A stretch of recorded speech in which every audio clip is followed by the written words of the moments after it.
Hello, Internet. Welcome to my playoff wrap-up video where I just talk about the playoffs and how I saw things with my own eyes. Two things before we get into the meat and potatoes of the video. One, I just want to thank everyone for the support of throughout Oil Spill. The amount of times I got recognized on the streets, the support I got, in between it, just meeting a lot of you guys. It was really cool to have that experience, and I'm very blessed to be in that opportunity to share content and people liking it, and everyone coming up to me. That's the TikTok guy. That's the TikTok guy. And like it got to the point where I even got recognized at work. So, a guy recognized me, and I was like on the floor, and then some guy's like, "Hey, like, sorry to bother you, but are you like that Oilers TikTok guy?" And I started laughing so hard at the store, and I was like, "What? Like, how is that even possible? Like, how did you recognize me?" And he's like, "Well, I'm friends with like the drunk girl." Insert video of drunk girl, and when she found the video, she started sharing it with all of her friends, and I was like, "That's hilarious." So like, I got recognized at work. A City of Edmonton worker recognized me.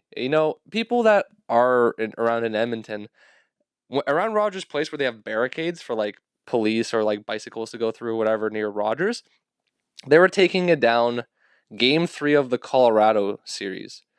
They were taking it down. I was wrapping up like filming. We were walking to the parking spot, and some City of Edmonton guys like, "Hey, Paul talks Oilers," and I'm like, "No way!" Like, "Can I get an interview with you, Zoo? Can I get an interview with you?" And he's like, "No, man, I'm working. I work for the city. That would be a good look." And I'm like, "That's valid." So, yeah, the appreciation and the support I got, doing this whole thing on the streets is just it means a lot, to me. Just me texting my friend Jesse this idea I had, and he's like, "Yeah, I'll help you with it. I don't know how to film, but I'll help you." And it gradually snowballed to me reaching out to my other videography friends. Shout out Callan and Ty. They were some of the hands behind filming in the later series. So appreciate all you guys, the little team that I had helping me film. Shout out my brother as well when no one else couldn't film. But yeah, that's one second thing on the agenda before I get into discussion. This is a tough one. A lot of you might be wondering, why was there no oil spill game 4 against the Colorado series? Were you so butthurt that you couldn't handle a sweep? I could care less about a sweep. To put it really bluntly, 30 minutes before puck drop, we had to put the cat down. My pet Toby had some liver problems, and he was too far gone to save him, and we had to put him down at the vet. It was just a hard day on Monday, and interviewing people on the streets was the last thing on my mind. It was just a day that I just kind of needed to stay at home and kind of be around the family and just kind of just kind of take it in and whatnot. So, yeah, that's why there was no oil spill on game 4. I really hope you guys understand that, because I really tried to get a footing and be like, yeah, I could power through. I'll do it for him. But it was just I didn't want to break down crying in front of people. I know it's so sad to hear, but Toby was the homie, and I'll miss him a lot. But I just have to thank him for the memories he left behind, and that's the way I'm kind of going through it all. So Toby will be missed, and yeah, really depressing way to start the video. I know, Paul. Could you be even more worse? Oh, all right. Let's talk about hockey. I wrote some notes down just so I don't get all confused and sidetracked. Round 1 notes: the Oilers win in the most Oiler way possible. What I mean by that is I felt like this series should have been done in 6, but like it was, like the meme of like the fisherman that's like baiting something, like, oh, you almost had it. Like I feel like that was like like the Edmonton Oilers trying to hand the LA Kings like a chance to win this series. Like, oh, you almost had it. Come on, you gotta be quicker than that, buddy. Like it was just so like, I don't know how to explain. Like I don't know how to put it into words of what I mean. It's just like going to 7 against the Drew Doughty-less LA Kings. I don't know what to tell you. I wasn't really thrilled about the series result. It would have been even worse if we lost, but to go to 7, go the distance. I mean, they're a really good team. I think a lot of people downplayed the Kings' ability, and it was a sigh of relief when they won in Game 7. But it was just a very crawling your way to a series victory. So that's what I mean by that. Yeah, the series should have been done 6. Schmitty versus Mike Smith. I wrote in my notes that he lost us games 1 and 5.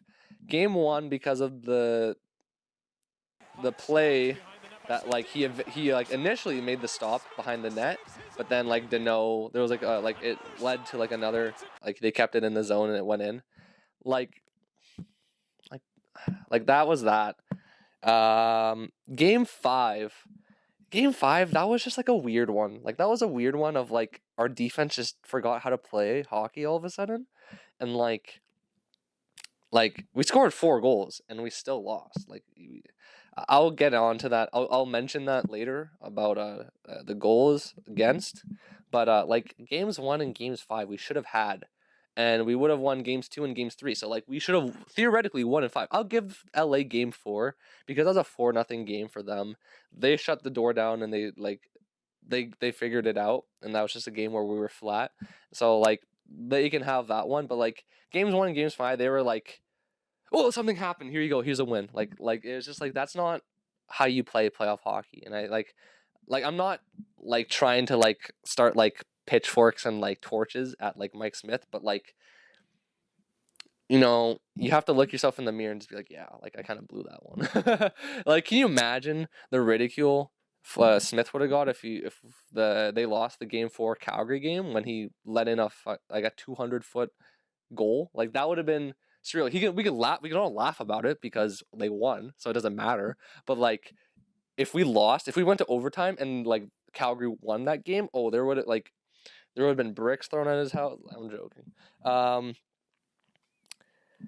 Oh yeah, I wrote in my notes, I don't know why the media asked about Draisaitl's injury. What I mean by that is that like in the playoffs, you kind of want to be like secretive about like if someone's playing through an injury, just so then like other players don't target it. Of like, oh yeah, he has a lower body injury. That, and like that's all they say. Like, I don't know why the Oilers media was just like, so Dry, you seem a little bit limped up after that little get together you had with Mikey Anderson. Can you explain like how you're feeling right now? And Dry's was like, I'm fine. I'm not hurt. What do you mean? Like, what do you want Draisaitl to say? Do you want to say, yeah, I really hate it when people slash my ankle. I really hate it when people target me, when people finish their checks on my right hip. Honestly, it'd be the worst. It'd be a detriment to my ability to play hockey if someone just tripped me and finished their checks and whacked my leg every single time. Like, what? Like, they're like, I don't understand why the media people were just like, they didn't get the memo that like Draisaitl didn't want to reveal what his injury was. I know Ciravelli kind of gave it away, and like you could kind of see it, but it's just like I don't like come on, like, are you trying to like help the other team's insight by like Calgary was doing it later in the series where they kept slashing them whenever he's on a power play, but like my goodness, like can you like not try to give away what's wrong with him? At least with like Nurse, I thought it was a core injury. I thought it was an ab injury, but it was a hip injury. So like that one was a little bit like it's a similar area, but like I didn't expect it. Like I thought it was like his core, but it was his hip. So like, it's still kind of similar area. We'll get on to Nurse's injury like later in the clip, but I found that really weird of like media people asking Draisaitl of like, yeah, like don't you like, wouldn't you hate it if someone slashed you in the ankle? Like, does it hurt that bad? Like, because like high ankle sprains, they would hurt if someone slashed you, right? Like, it's just like, What do you want him to answer? Yeah, Jim Matheson. Yeah, it would hurt. Yeah, like whatever.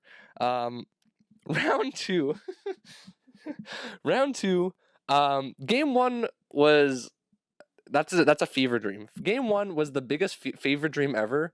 I remember I was with a group of friends when I watched the game, and we were down like 6-1 or 6-2. And I remember I jokingly said, if we come back this game, I'll buy an authentic Hyman jersey. And I was losing my mind because those are like $400, but they lost. But I'm still gonna get a Hyman jersey because Hyman's the GOAT. And I literally wrote in my notes, "Hello, Hyman."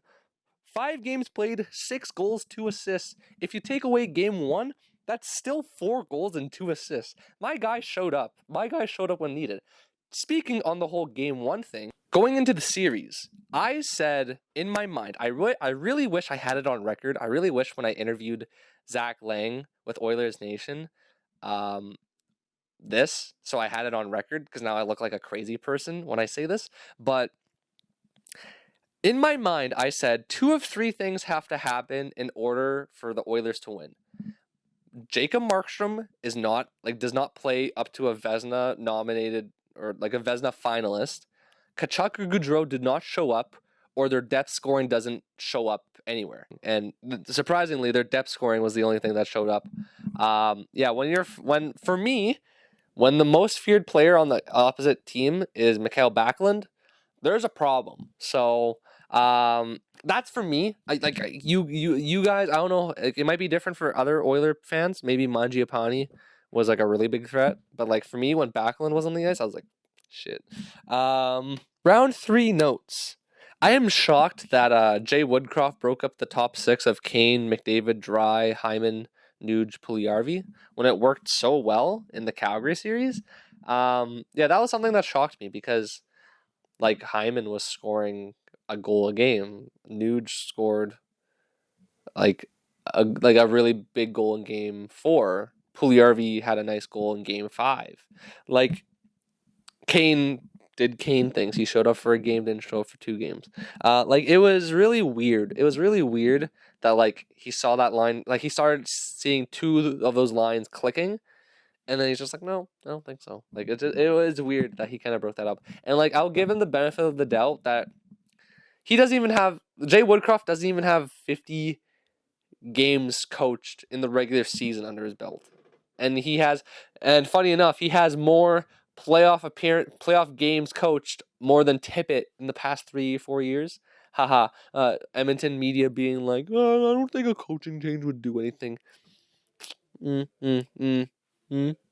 Keep crying, Spectre. Nurse's injury was what showed in that series, and I know I'm very critical of Darnell Nurse because we're paying him $9.25 or $9.5, whatever it is.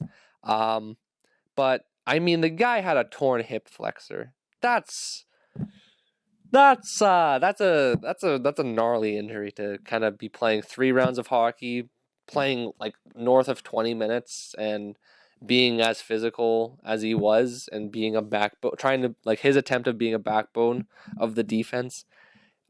It's a lot to ask for a guy that has a torn hip flexor. So, you could be critical of Darnell Nurse all you want, but you have to also go into mind that he had X amount of years, whatever he was, 8 years being an Oiler? He has 8 years of Jim Playfair knowledge and like dirty talk in his ear of being like, hey, you should starfish when they're like near the net. You ever notice how many times Darnell Nurse just goes belly down whenever they're on a penalty kill? And it's like, that's just Jim Playfair telling him nonsense for 8 years. Now you have Dave Manson telling him, no, you're not supposed to do that. And then Darnell Nurse is just looking around like John Travolta, like, okay, I guess I'll just throw 8 years of NHL experience out of the window because I don't know what to do. So Darnell Nurse, I'm hoping that he gets paid as the defenseman that he got paid as when Jay Woodcroft and Dave Manson actually put the system that they put in place, because I like to compare it to Phil Jackson's triangle on the Bulls. Is that, it didn't take a practice to be like, okay, this is how the triangle works. Okay, let's go win a back-to-back three-peats. Like, that's not how it works. Rome wasn't built in a day. The Leaning Tower of Pisa wasn't leaning like that. Maybe it was. I'm not a geologist. But a system takes time to incorporate, get everyone on the same page, and for Woodcroft to do that on the fly, Manson to do that on the fly, it's still there were still cracks and people maybe kind of got lost when like things weren't going right, but that's just over time it won't be like that, and I kind of blame Holland for not making a coaching change sooner, especially when there was a like the COVID break, when it was like we had one game, then a week off, and then playing Ottawa the week after. Like it just there was like 10 days of no hockey, and the Oilers were on a losing streak, and it's like, oh yeah, you don't want to fire your head coach then and incorporate a system within those 10 days. Like, oh, like it's such brain dead moving by the Holland. But going back to Darnell Nurse, I kind of went on a tangent. Darnell Nurse is the definition of a warrior. I mean, I'm pretty sure the guy is the holder of multiple PRs in the Oilers locker and in the Oilers weight room. Like, if you gave me an X-ray of Darnell Nurse, the dog is in him. Like, the dog is there. Like, don't try to tell me there's no dog in him. There's a dog in that man. He comes from an athletic background. Like, it's literally in his blood. The dog is in his blood. The dog is in his blood. He's a battler. Shit, I don't want to say that. That's such a timid thing to say. The dude's a warrior. The dude's a warrior, and like, I will give him the benefit of the doubt. He had a torn hip flexor. Obviously, you're not gonna move right. You're not gonna think straight because you're like, holy crap, my nerves are freaking out right now because I have a torn hip flexor. People can't even get out of bed when they bruise their hips. This guy's playing through he can't even do this if he wanted to. He can't hula hoop if he wanted to. If in the exit meeting he tried to hula hoop, he'd probably be crying right now because he has a torn hip flexor. The guy carried through. He played over 20 minutes in most of the games. That guy is a definition of a warrior. That man has dog in him. That's all I'm gonna say. Colorado's counterattack was very surprising. I did not realize how quick and efficient they are. Man, are they good at hockey. I'm not going to be here bitter about Colorado poo. I'm not going to be bitter. I'm not bitter about like that series because like at the end of the day they were the better, like, given the circumstances of how the series was looking, yeah, they were the better team. I'm not gonna pout and be a bitch because they lost in 4. Like, they were the better team. So they were really good. There's no shame in losing to Colorado. There's no shame in losing to the Western Conference champions. Like, this is the first time we got here since 06. Like there's a, Ovechkin didn't get there till he won a cup how many years? And like, people kept calling him a playoff choke artist. Like, it's just, it's weird. I mean, like, we're taking baby steps, and like, as soon as we get like adequate goaltending and like Keith's not on the team and whatnot, and we actually have like solid depth and like not. Yeah, like, it's just like there's pieces coming. Like, as Holland said, there's pieces coming. Broberg is going to get incorporated in it. Holloway is going to get incorporated in it. Hot take, but Bourneau's going to get 10 games this season. Hot take. That's a hot take that I will defend. I will defend Xavier Bourneau like it's no one's business. I don't care that Jesper Wallstedt was on the board. Xavier Bourneau is legit. He might even be a first-line winger. He is that hockey smart that he would be the perfect right-handed shot McDavid. Call me crazy. Call me Charlie Day with the conspiracy board behind me. I think Xavier Bourneau can be a top 6 winger. Like, he's old enough to be in the AHL next year. And he could be a top 6 player and be a crazy player in Bakersfield. He's already doing good. He's in the QMJHL finals right now, and he's a point a game. And you should see some of the goals that he gets. All of the goals that Xavier Bourneau gets is through him finding open ice and being efficient with that and attacking that. And like, the second McDavid does all these things, but no one's open. And the second that you get someone that has the hockey smart of saying, "Oh, this side, I'm covered here. Let me skate here to open up the ice for my teammate or for myself." Like, the second you have that kind of line mate alongside McDavid, you're gonna see success, and that's the player that Xavier Bourneau is. I am sorry, I went on a tangent, but Xavier Bourneau is one of my favorite prospects, and I hate when him and Jesper Wallstedt keep getting brought up because it's the most frustrating thing ever. Yeah. Speaking of goaltending, series would have been a lot closer if we had goaltending. I know we just went on a funny tangent about goaltending prospect Jesper Wallstead, not having him in our system. And I'm like, who needs goalies anyways? Looking at my notes, we could have won if we had a better goalie. Like, I don't know. It's weird. Again, my camera just missed me recording. I was ranting about Mike Smith so damn hard. Only the audio files will believe me, and it's so sad. All right. I want you guys to guess how many games Mike Smith let in 4 goals or more. I'll give you a minute. I have the answer now. Did you guess it? Out of 16 games, Mike Smith. I screwed up the wording in the actual recording. I meant to say Mike Smith let in 4 or more goals in 8 out of 16 games. It would have been 9, but he got pulled in game 1. That's just how the cookie crumbles. But like, I mean, like, oh yeah, 50. He went from what was it, like over 50% to 50%. He's a battler. Like, oh, I hate that. I hate that so much. I hate that saying. I hate all the media people saying, well, Smith's a battler. Like, it's such a timid thing to say. It bothers me so much because it's like he's not. Whatever. Like, yeah, like I don't know. I really don't have much notes for Colorado because it's like you look at like what happened on the ice and you're like, it would have been different if we just had better goaltending. But like the thing that like we had Mike Smith play the way he let in 4 more goals 50% of the time and we still made it to the 3rd round. That's crazy. But like that's also the dumb thing of like we had to win games 5-4 in like 50% of the time to win those games. Isn't that kind of ridiculous? Like, do you think about it in the playoffs how you're like you need to learn how to win games 2-0, 3-1, 4-2.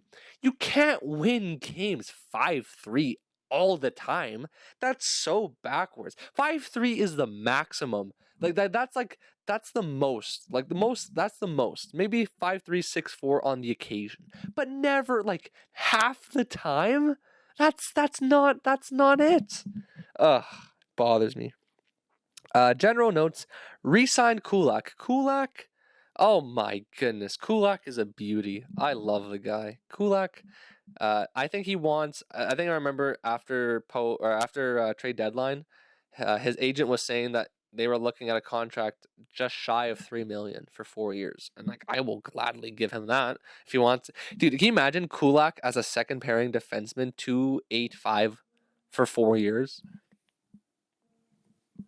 I'm not complaining. Re-sign McLeod, dude. The second McLeod gets that pen on paper and the reverse retro McFarland jerseys leaks are true, I'm getting a McLeod one. That guy is so fast. I remember going to the Washington game, in February, and I went to the game live, and that was when Broberg and McLeod were there. Those two are so fast. Like, TV doesn't do justice how fast McLeod is. He is so fast. And like it's similar to like Puljujarvi of like McLeod was very snake bitten on offense, but like you saw shades of it. I mean you saw the goal he had in game 3 where he literally was mini McDavid of just going from his zone, kind of skating it through, and then just saw like an opening and just snapshot and it went in. McLeod's a beauty. Force Keith to retire. There is no dog in him. If you take the X-ray that Darnell Nurse had, and you see the dog in Darnell Nurse, if you switch the X-rays out, show Duncan Keith, there's no dog found. There's no dog in him anymore. The dogs were lost when he took the puck to the face when he was a Blackhawk. Like the Oilers will save so much money if Keith just like retires. I don't know why Bob Stauffer was like, yeah, he wants to sign a 2-year extension after his contract's done. Oh yeah, in 2 years' time he's gonna be fine. Like, yeah, whatever. Oh, give me a break. Sign Woodcroft and Manson, please. That's what I had in my notes. Then again, like we have to get a system in place.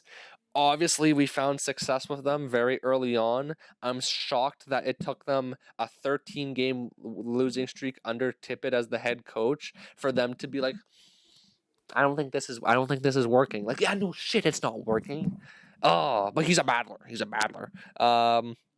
Get Schwartz out of there. He's the goalie coach. I like. There's a new tandem. Smith might retire. Koskinen might be going to Switzerland.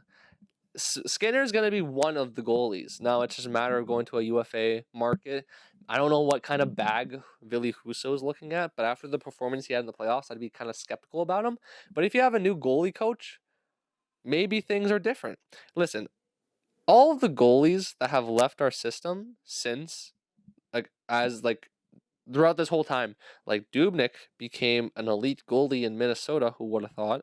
Talbot found resurgence in Minnesota. Maybe Minnesota has a really good goalie coach. Maybe they don't burn them out 65 games. It's so whatever. Yams is gonna get re-signed. I mean, that's all I gotta say. Yams is my guy, so take that as you will. Lastly, I would be very upset if that was Puljujarvi's last game as an Oiler. And from what all the media people are saying, it sounds like it. And I'm not too happy about that because Puljujarvi is a great guy. I know that like you watch him play and it's very awkward to see him play, but my goodness, he's just such like a value player. And like, can you imagine the third line being Holloway, McLeod, Puljujarvi? Like, how are you not salivating on the other side right now? Like, that's such a crazy third line. Like, are you kidding me? Like, whatever.